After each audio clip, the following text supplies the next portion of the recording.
So, like I said in the last video, right now I'm going to be talking about IEP meetings and kind of what we should expect there, what it's going to look like, because a lot of people, again, haven't experienced it before. So, we're going to talk about that.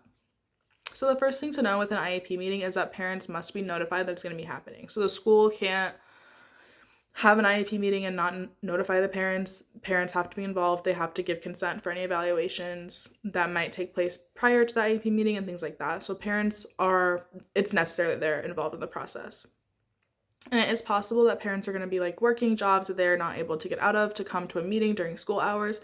And if that's the case, if one or both parents can't attend, it's possible to appoint surrogate parents, and this can be anyone that the parents trust to be an advocate for their child. So this can look like a grandparent, this can just be a family friend, it can be like a student's aunt or uncle, it can be anyone that's going to be able to advocate for the student. So there's not only school like personnel and officials there. So it's really important to know. Like I said, the parents have to receive or provide informed consent for any evaluations that are going to be happening. So like if the school wants to assess a student for autism and see if they can give them accommodations under that umbrella, they have to be assessed for it, or they have to receive consent for it. And then once you get to the meeting, the assessments have been completed, the meeting has been scheduled, parents are there.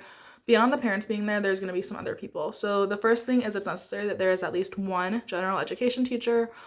So if a student is like in elementary school or primary school, it might just be their normal like second or third grade teacher. But as they get higher up, they're going to need to have at least one general education teacher there. There can be more. They might have math and science, English, like whoever, but there needs to be at least one at the meeting. There needs to be at least one special education teacher present at the meeting to talk about accommodations, things like that. And they also need to have at least one local like education agency representative, and this is typically the principal, but it could be the superintendent or someone else that's involved with the school, but it is necessary that they're there. So there's going to be at least 4 people counting the parent at the meeting. So the purpose of the meeting is to there's like several purposes. The main purpose is to share the results of the evaluation and determine the placement of the student and also goals. So when we're evaluating the students, they might have autism, but only a low grade or things like that. Not like a low grade because it's a spectrum, but they might be higher functioning. And also determine the placement of the student for where they're going to be. So this is like what I was saying earlier in the other video about like they're going to be in the general education classroom all the time except for during math class, or they need to always have an aide with them, or they need to always be in the special education room, or things like that. This is where that kind of thing is determined and it's like legally set in stone.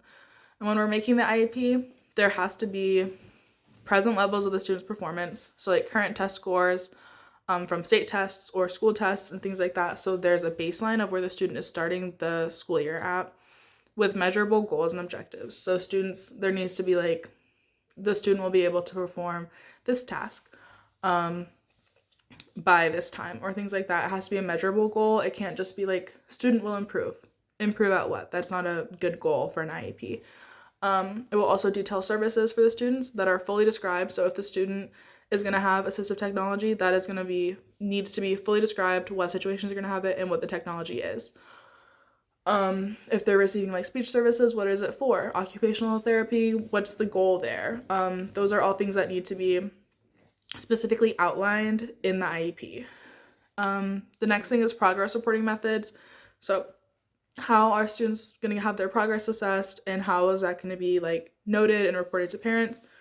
And the last thing is statewide assessment scores. This kind of goes with the present levels of performance, but if they're like an Indiana student would be taking iLearn, or like any other tests the school wants to use, what are they scoring on that? And then that needs to be included on the IEP. And students or parents should be receiving progress updates on goals and objectives at least annually, or anytime the goals or objectives are going to change. So if like a teacher or this just determines that the student is meeting those goals and they want to change them, that needs to be done with the parents. The IEP cannot be changed without parental consent and parents being there.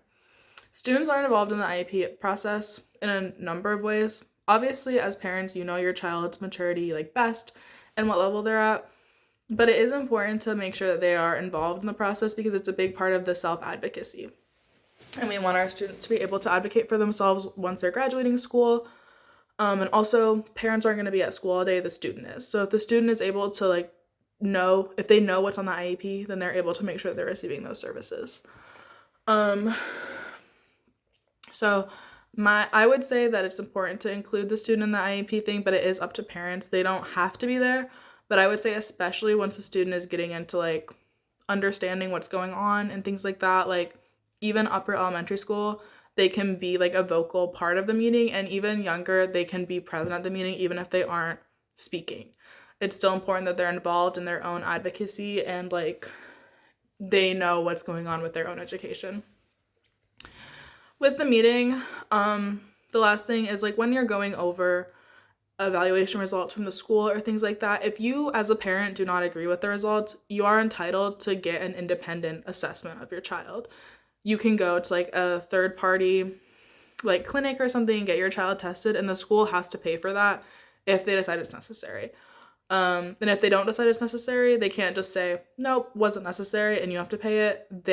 There is required to be a due process hearing with like law enforcement, courts and things like that to make sure that it actually was necessary and the school isn't just like not meeting your child's needs. And I'm going to go into due process a little bit more in my next video, so we'll talk about that, but that's pretty much what to expect in an IEP meeting and what that will look like, and those are going to have to be conducted annually. Thank you. Or anytime the child is switching schools or anything.